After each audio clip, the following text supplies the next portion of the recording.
আসসালামু আলাইকুম। এখন দেখবেন সংবাদ শিরোনাম। প্রচলিত পদ্ধতির সংস্কার চাইলেও গণভোট সম্পর্কে জানে না বেশিরভাগ মানুষ। বিশ্লেষকরা বলছেন পরিষ্কার ধারণা তৈরির দায়িত্ব সরকার ও রাজনৈতিক দলের। সাগরে মাছ ধরতে গিয়ে ভারতে আটক ২৯ জেলের বাড়ি মহেশখালী। উদ্বিগ্ন পরিবারের দিন কাটছে অনাহারে, অর্থাহারে। দ্রুত ফিরিয়ে আনার আশ্বাস প্রশাসনের।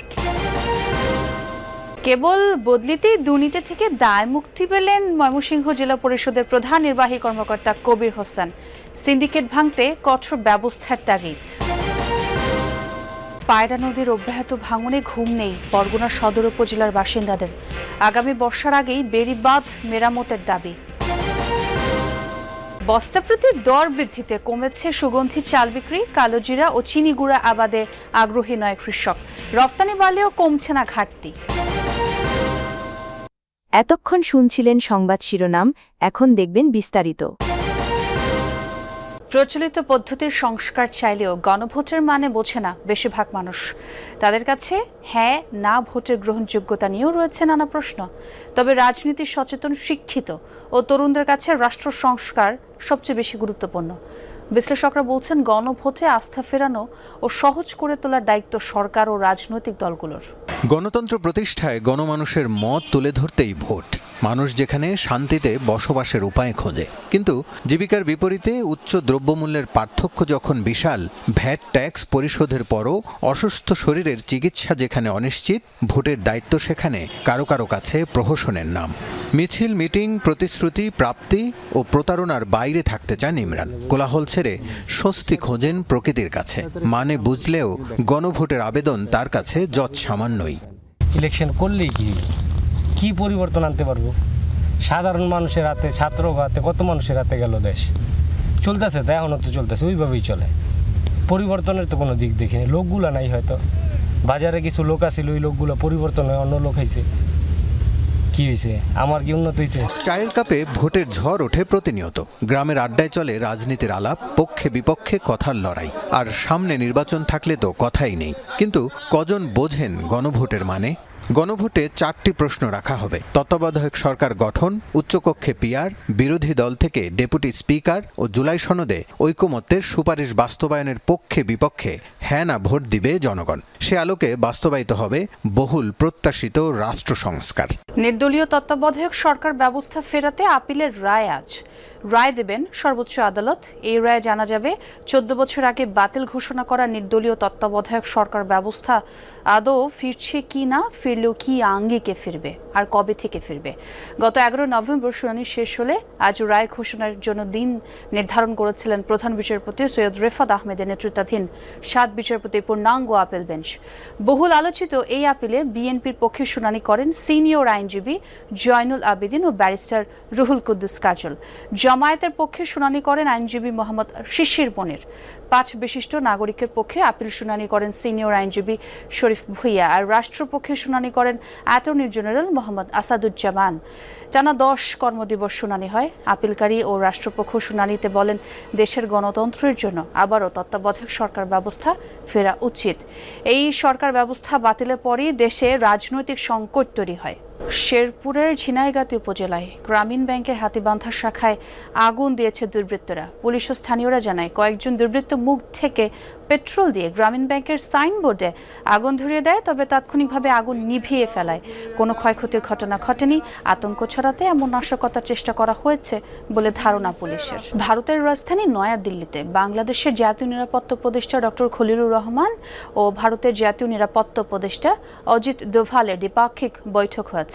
বুধবার সকালে 11টায় এই বৈঠক অনুষ্ঠিত হয়। বৈঠকে কলম্বো সিকিউরিটি কনক্লেভ CSCর কার্যক্রম ও গুরুত্বপূর্ণ দ্বিপাক্ষিক বিষয় নিয়ে আলোচনা হয়। এ সময় নিরাপত্তা উপদেষ্টা সুবিধাজনক সময়ে বাংলাদেশ সফরের জন্য ভারতের জাতীয় নিরাপত্তা উপদেষ্টা অজিত দোভালকে আমন্ত্রণ জানান। গত বছরের আগস্টে ডক্টর মোহাম্মদ ইউনূসের নেতৃত্বে অন্তর্বর্তী সরকার দায়িত্ব নেওয়ার পর এটি দ্বিতীয় কোনো উপদেষ্টার দিল্লি সফর। এর আগে এই বছরের ফেব্রুয়ারিতে ইন্ডিয়া এনার্জি উইকে অংশ নিতে জ্বালানি উপদেষ্টা মোহাম্মদ ফাউজুল কবির খান ভারত সফর করেছিলেন। সাগরে মাছ ধরতে গিয়ে ভারতে আটক ২৯ মাছি মাল্লার সবার বাড়ি কক্সবাজারের মহেশখালী। বেশিরভাগই পরিবারের একমাত্র উপার্জনক্ষম ব্যক্তি। তাদের নিয়ে উদ্বেগ উৎকণ্ঠায় স্বজনরা দিন কাটছে অনাহারে অর্ধাহারে। মন্ত্রণালয়ের সাথে সমন্বয়ের মাধ্যমে তাদের দ্রুতই ফিরিয়ে আনার আশ্বাস দিয়েছে জেলা প্রশাসন। মাছ ধরতে গিয়ে ভারতে আটক ২৯ জেলে মাঝি মাল্লার সবার বাড়ি কক্সবাজারের মহেশখালী। এরই একজন জসিমউদ্দিন, তার ৬ সন্তান, পরিবারের একমাত্র উপার্জনক্ষম ব্যক্তি। একই চিত্র জাহাঙ্গীর মাঝি, আবু বক্কর, পারভেজ এবং আবু সৈয়দের পরিবারেও। নুন আনতে পান্তা ফুরোয় অবস্থা। একটি জেলার প্রধান নির্বাহী কর্মকর্তার দায়িত্বে থেকে কত রকমের দুর্নীতি, অনিয়ম করা সম্ভব? প্রায় সব ধরনের অভিযোগই আছে ময়মনসিংহের কবির হোসেন সর্দারের বিরুদ্ধে।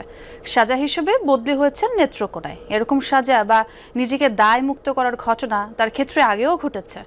বারবার দুর্নীতি অনিয়মের অভিযোগের মুখে নিজেকে নতুন করে হাজির করেছেন, বদলি বা দায়িত্ব বদল করে।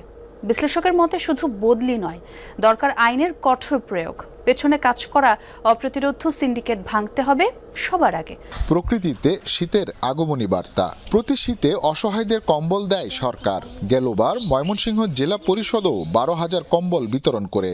তথ্য অধিকার আইনে পাওয়া নথিগুলো ঘেঁটে দেখতে চাই বাস্তব চিত্র। মোট ২৪টি মাদ্রাসায় দেয়া হয়েছে কম্বল। তারই একটি গৌরীপুরের হাসানপুর উত্তরপাড়া হাফিজিয়া মাদ্রাসা, যারা পেয়েছেন ৫০০ কম্বল।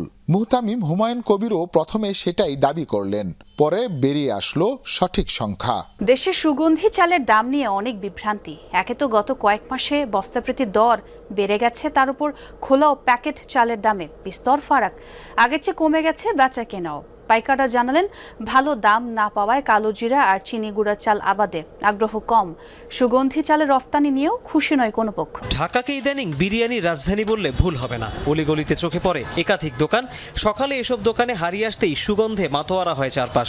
দুপুর থেকে কাচ্চি, চিকেন বিরিয়ানি আর তেহারি কিনতে ভিড় বাড়ে রসনা বিলাসীদের। কিন্তু ইদানিং সেই আগ্রহে যেন ভাটা পড়েছে, কারণ এসব দোকানে খাবারের দাম হঠাৎ বেড়ে গেছে। চাউলের দাম অনেক বেড়ে গেছে, যার জন্য আমরা তো কাস্টমারের কাছে বাড়াইতে পারি না।